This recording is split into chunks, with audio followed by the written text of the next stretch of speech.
Hello and welcome to the Powerful Personal Brand Podcast. I'm your host, Claire Bahn, and on today's episode, we are going to be talking about the longevity and the real hard work that goes into building a sustainable, great personal brand that actually has an ROI. There is no easy button. There's no get rich quick scheme. There's no magic that's going to make it happen. You actually have to put in the work, and you actually have to be what you say you are.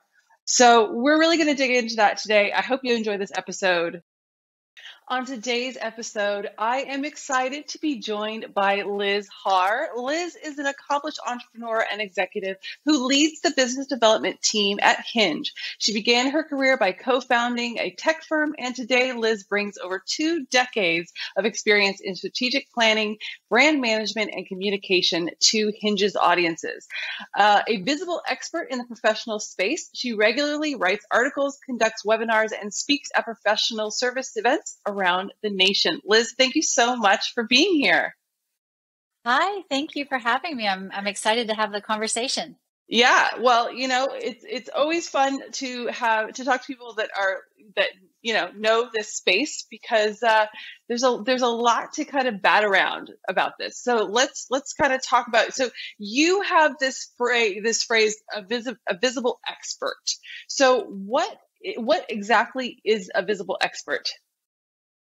Yeah, so I'll approach that from a couple different directions. I mean, one is just the straight up definition.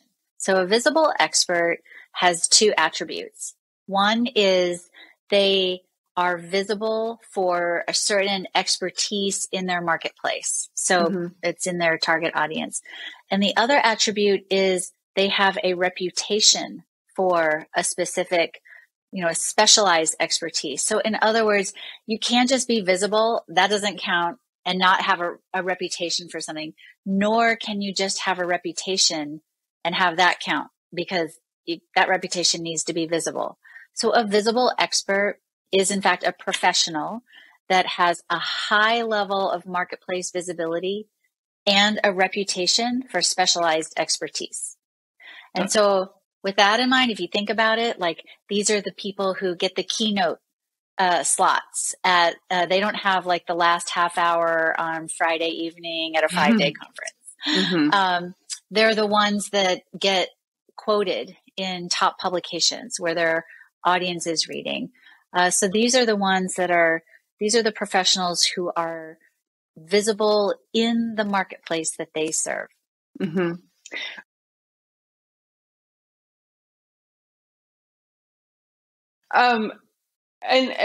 because I feel like sometimes people will have this idea of like, okay, I do this thing as my day job, but I want to be known for this. So say, I don't know, you're in tech or something, and then all of a sudden, but you want to be known for like women's leadership. And if you think of like women's leadership, there's like a handful of women that kick ass and take names, right?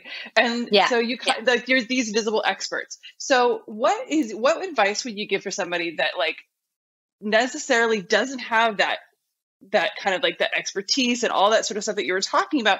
What do you think it takes to get from this area here of, well, I know some leadership thing, it's not really what I do, but I want to be there? What's your advice for that? Yeah. So I love that question, because I think a mistake that a lot of people make is they're like, what am I passionate about?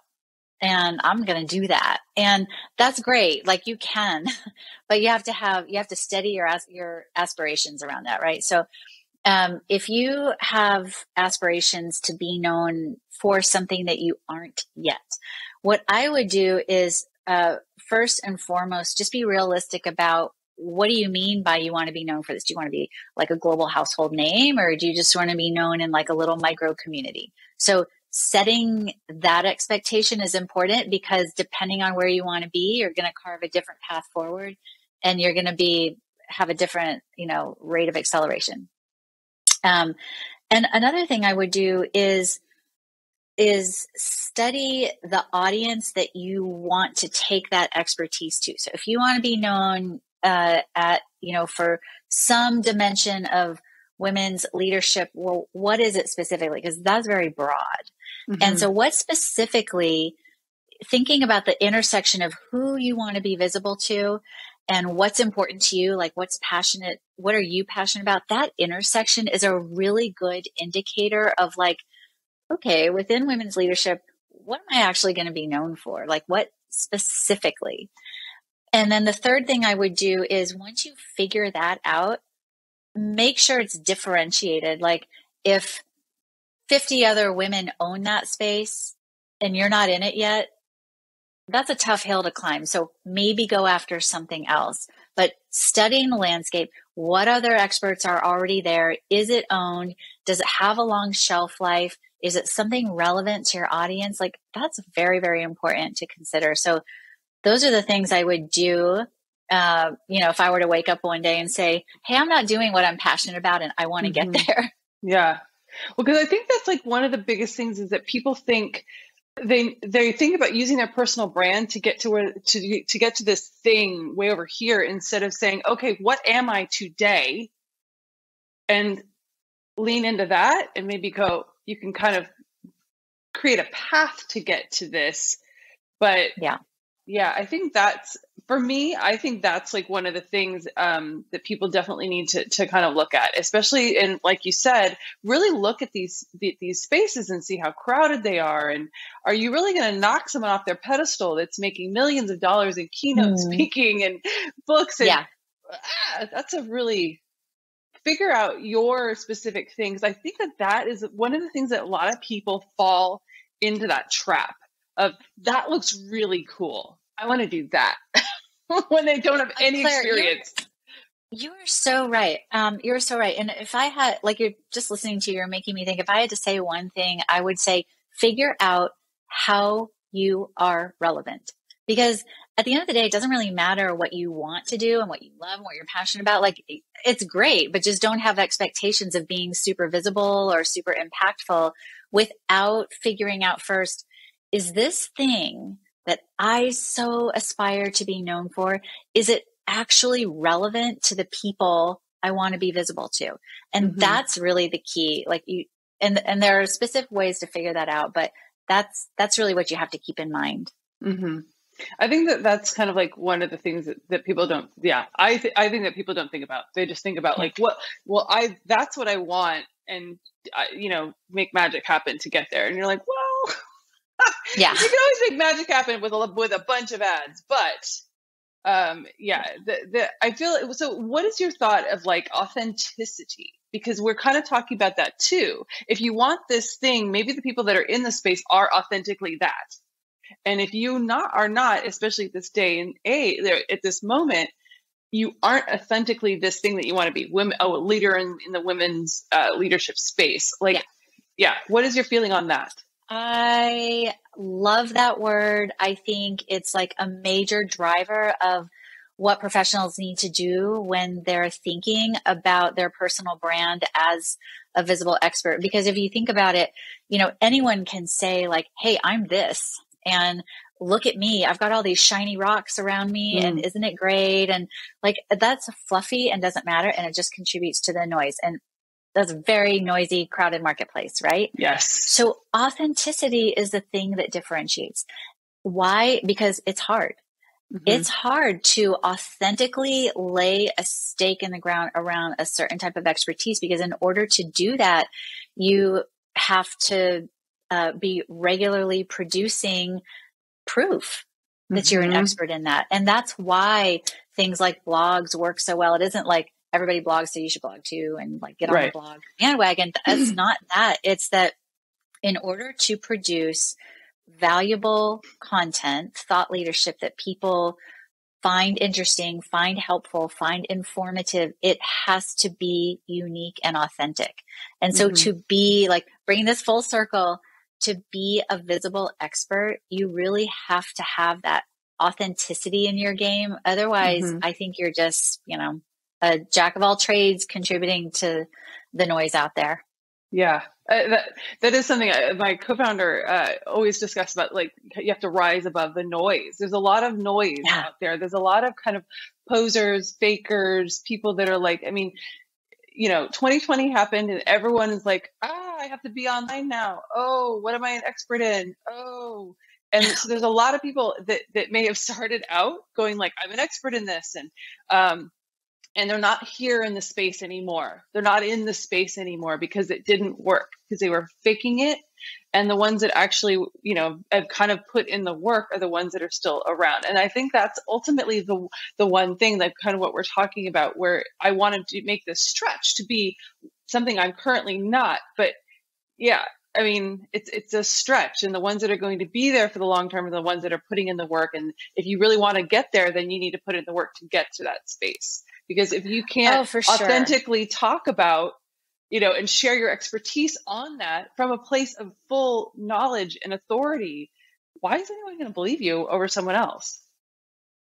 That's right. And it makes it really hard to do the other thing that's required to get from here to there. And that is stick to it. Like, this is not a one and done game at all. And so, like the one hit wonders that you hear about all the time, like, you can't do that. And you have to claim your specialization, craft a plan to make that specialization visible, and then you have to go after it, and you have to be disciplined, like every day and every week and every month. And it's not grinding, by the way. Like, if you truly have expertise in this space, it doesn't feel like work. It feels like, wow, I get to do this. Like, I am privileged enough that this is so natural for me.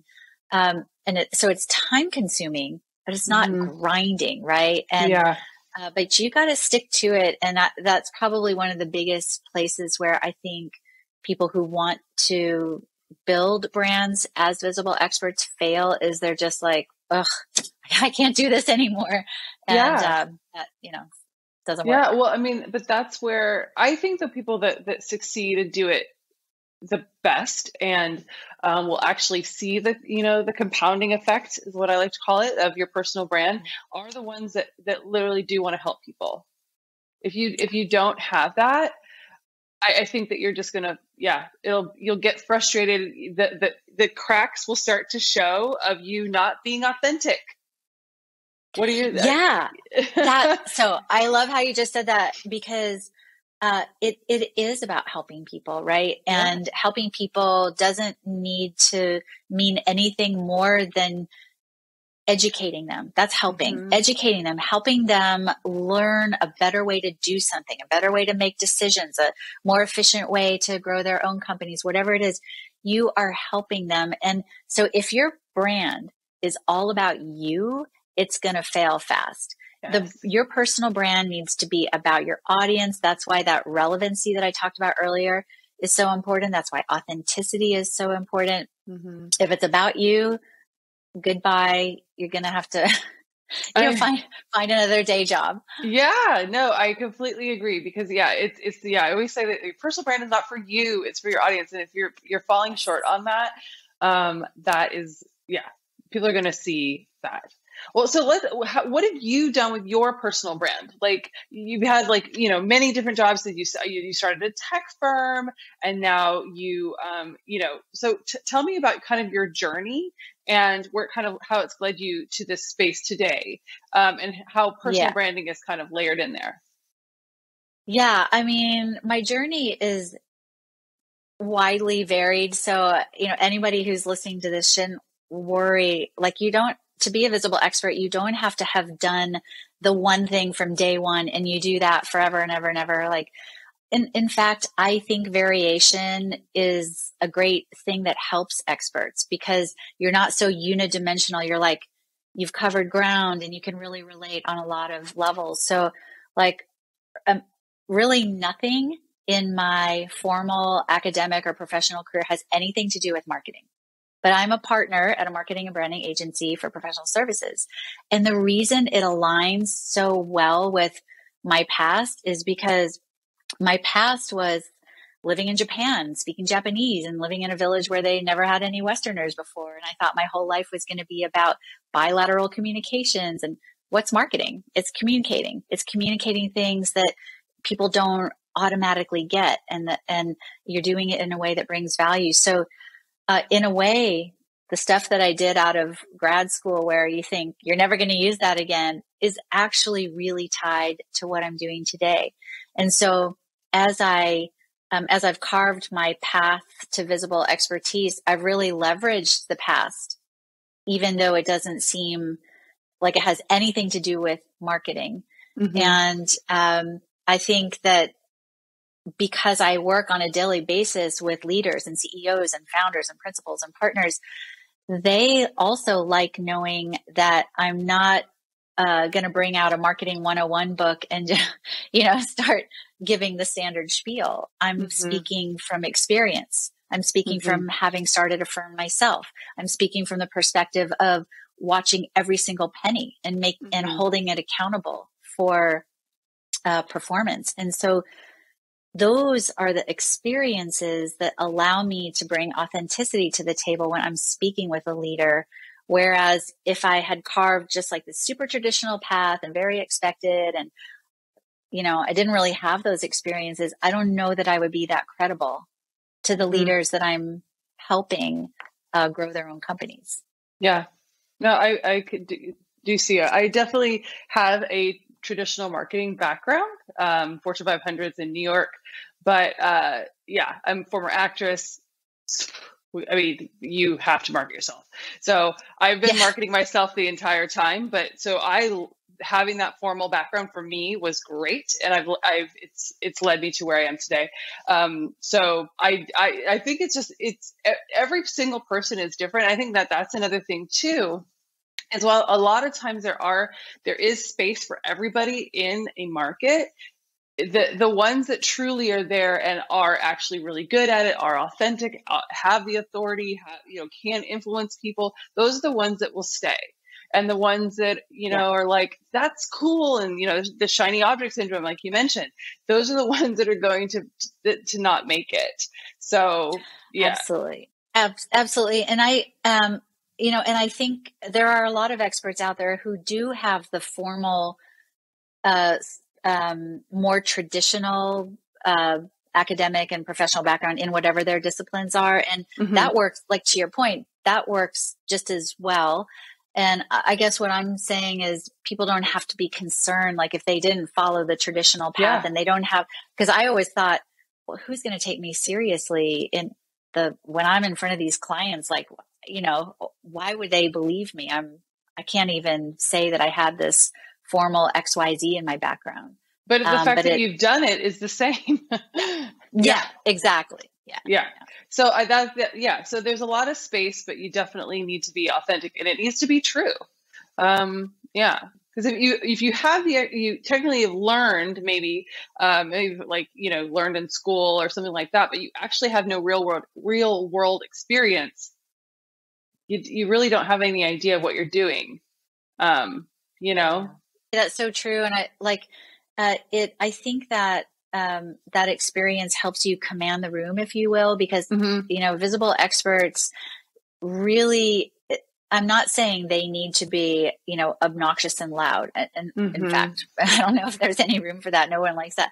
But they need to be able to command the room. They need to be able to, come to the table with some gravitas, because after all, that communicates that you're the expert. That communicates that you've got a handle on whatever domain specialist or specialty you're laying a claim around. So that experience, I think, just helps people have the confidence in doing that. I feel like you're kind of around this one piece that I want to talk about, and there are a lot of like experts out there that will kind of preach. They talk down to you like I am all knowing and you're welcome. I'm sharing my information. Do you know what I'm talking about? Have you seen it? It's just, I cannot stand these people.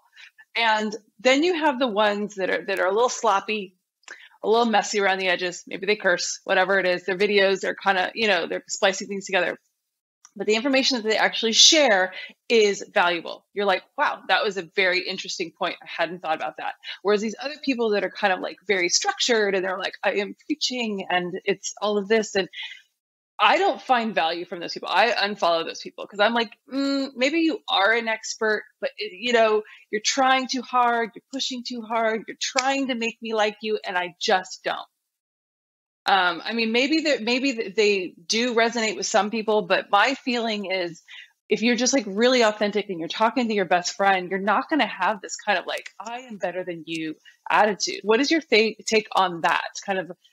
Totally. In fact, one of the attributes of a true visible expert is that they have a talent for being able to explain something very complex in a simple manner.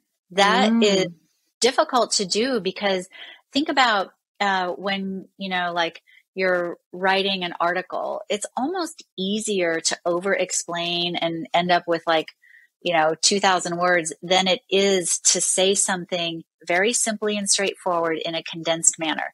And like the world today has a very short attention span, all of us, like I'm guilty of it as well.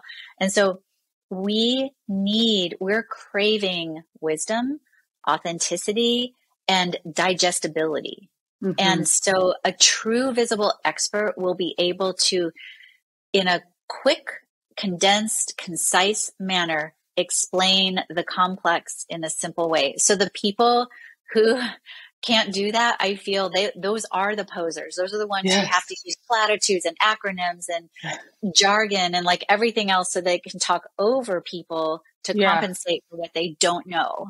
Yeah, I love that because it kind of going back to your communication aspect of it. And there's this element and sometimes it just isn't a good fit. Even if you are an expert, it's just like awkward.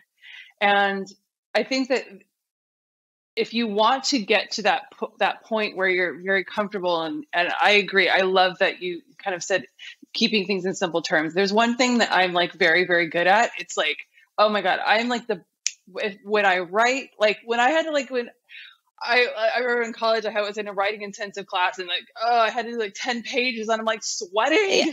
I was like, no, I can tell you exactly what I need. And I need one page, I mean, just being verbose just to say words, I can't stand it. I'm always to the point just to, and I love that's a good thing. I'm like, yay. I always thought it was a good thing, but I never really thought about it that way. I think that's a really interesting point because the people that do drone on and on, they do talk in jargon. They don't have good stories. They don't have like relevant stories. They don't have things they can bring in. They're kind of not that interesting. So I think that kind of what we're saying is, be authentic, bring in those stories, be succinct, and it should all work its way out if you actually are an expert. It will. And when you have done your homework and studied your audience, and that can have a lot of different dimensions and aspects too, but when you know your audience and you know what they care about, you know what keeps them up at night. They woke up at 4:33 a.m. They cannot go back to sleep. What was it? How are they defining it? And do you have something different to offer when they're seeking a solution? Then that's the other aspect that, you have to do. And then all those other things that you just mentioned will only augment your path forward to visibility. Yeah, I really like that. So what, like, I always kind of like to give people like 3 like tangible tips. Like we've given so many tips, but like what like 3 tangible things can people do to become a visible expert? Well, it's funny you asked that question right now, because the thing that we were just talking about, it's all well and good to feel passionate about something, but being a visible expert is less about you and more about the audience you seek to serve, whoever that audience might be. So that's the first tip I would say is do like a balance check and make sure that the thing you aspire to be visible around is actually relevant to your audience. The second tip I would offer is to be honest.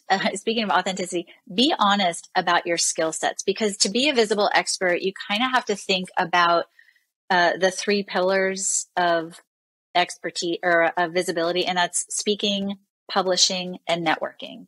And if you're not good at one of those, you may need to arm yourself with some support. And that can be from an agency to a freelancer. There's tons of very talented people out there who can help. And it doesn't have to break your budget. Mm-hmm. So arm yourself with support and be honest about your skills and talent gaps.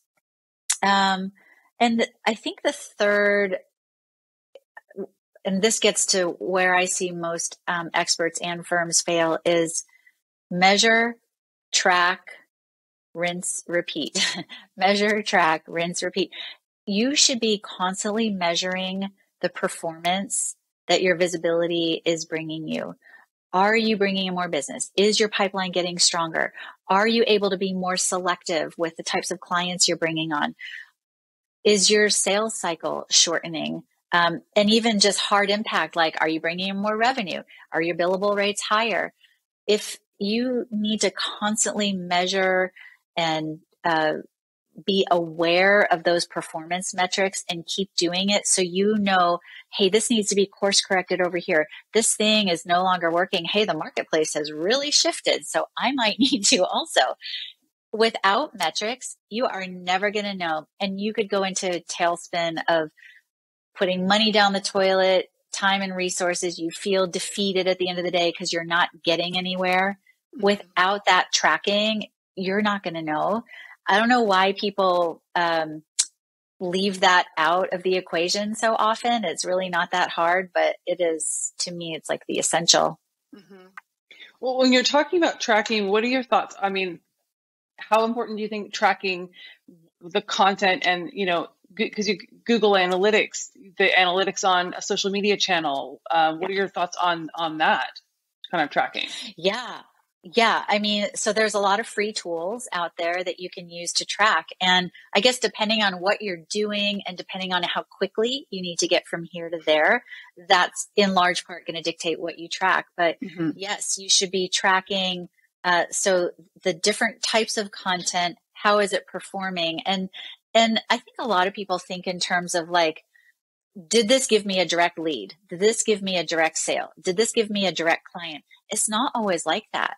Mm-hmm. I like to counsel our clients into thinking about tracking in terms of different buckets. So one is visibility. Is my visibility increasing? And you can look at that, like you mentioned, social media. So am I getting more followers? Like you have a podcast, which I think is great, by the way, because I listened to past episodes. And thank you. Is the podcast membership growing? Mm-hmm. If you have an email list, is my email list growing? So am I getting invited to speaking opportunities and so on? Another bucket is expertise, receptivity of your expertise. Is that growing? So I just mentioned speaking, like if you get asked for speaking gigs, are they increasingly better quality? Mm-hmm. That's an indicator that your expertise is being received in a greater manner. Mm-hmm. There's lots of other examples. And then finally, just impact metrics. So I kind of mentioned some before, like, am I more profitable? Is my revenue growing? Mm-hmm. What's happening to my financials and my balance sheet, and what's happening to my pipeline? The mix of those, I think, is really what you should track more than just, let's look at leads, website traffic, and revenue. Like that doesn't tell much of the story. Right. And the other thing that I want to get your input on. So you have all these metrics, but there's a lead, there's a time to get to where you want to be, where you can actually see. So maybe doing it 3 months, you just laid the foundation. You're not seeing the ROI just yet. I mean, so what's your thought about the compounding effect? How long will it take someone to actually see these ROIs and more leads and all that kind of stuff? Yeah, that's an awesome question, because I wish everybody would ask that actually when they embark on this journey, because I think they think, oh, it's been a month, it's crickets, what's going on? This doesn't work. Not the case. It can take a good year or more before you really become known in your space as an expert and cultivate that visibility. How how long it takes and to see certain results really depends on the marketplace. How crowded is it? What type of competitors are they really, really well known? And you're like, you've got a really tough hill to climb. Or is this like a new and open space? And maybe you're kind of a contrarian type of persona. And so it's like open field and you take half the time. So you have to think about the competitive landscape and you have to think about what you're willing to invest. So I always tell people, like, it's okay to go slow. Like, there's nothing wrong with that. But if you put like one article a month or every other month, or do like a podcast every 6 months, or, like, that's great. You're learning the habits, but it's going to take a long time, because part of the strategy here is not just putting out valuable, informative type of content, but it has to be done consistently. Because if someone sees you and catches wind of it and they like it, and then they don't see anything from you for another couple months, you're gone. Like, sight out of mind. Yeah. So that's why consistency is so, so important. And the more consistent you are, the faster you're going to see results, if that kind of makes sense. No, I mean, I think that people can definitely be kind of scared off by, because you said it could take up to a year. I think a lot of people are scared if they go and they're like, well, I'm investing. Why don't you have like magic? Yeah. Can we talk about that? Like, well, you're obviously not good, because it should be magic. You should just be able to make me this thing in 3 months. Can you talk about that? Yeah. So we have been spending so much time talking about authenticity. Yeah. And there is no get rich quick scheme when it comes to visible expertise, because in order to be a credible expert, you have to have that authenticity. You have to have the background. You have to have the consistency. You're competing in a crowded marketplace. So if you're looking for a get rich quick scheme, then like, Bob's nephew in the basement can build you like a website with shiny rocks. Yeah. And it might get you something, but that's not sustainable. So we're not talking about anything that's going to happen overnight. Like, it can, like, in the universe, anything can happen. But I mean, that's not what this is about. This is about that you said get rich quick scheme. Yeah, it's not that. Because that's kind of what people sometimes can think about. I actually talking to one of our clients, and he was saying that someone on his team quit, like he said, like 23 years old, and he basically just sees stuff on Instagram about all these like people like flying across the world and doing fancy things and flying on private jets, and he's like, I'm gonna go move to Dubai and be rich like these people. And he's like, okay, have fun. Bye. Like, yeah, you can't, like, all these, like, there's so many fakes and posers and these get rich quick schemes and MLMs and all of these things, but those aren't authentic. Those aren't, that's not sustainable. It's not real. And yeah, you won't be a visible expert. You won't have a great personal brand and be authentic if you're kind of going after that shiny object syndrome or the get rich quick scheme. It's not a good fit. And like, everybody has their own drum to beat to, I guess, whatever that phrase is. And so, I mean, for some people, they might be enticed by something that can happen quickly, and they like the energy of that or whatever. And all I would say to them is, you just have to temper your expectations on what that's going to yield, because it might be great for a month or a year, or whatever, but what we're talking about here is a sustainable path forward, one that has longevity and one that has predictability. Like, this other path has zero predictability, and that's fine for some people at certain stations of their life, but we're talking about something totally different here. And so it's just like an important aspect to think about when you're thinking about what's right for you, I guess. Yeah, no, I like that. That is a very important thing, because people are like, oh, I want to be famous on TikTok. I want to do all these things or whatever. And you're just like, it's not what we're talking about here. So I love that. Yeah. Well, so Liz, where can people connect with you? if they want to learn more? Well, I am on LinkedIn at Liz Har, and I am also on my website, hingemarketing.com. People can access my email and other ways to connect with me there. So I would say those are the two best ways.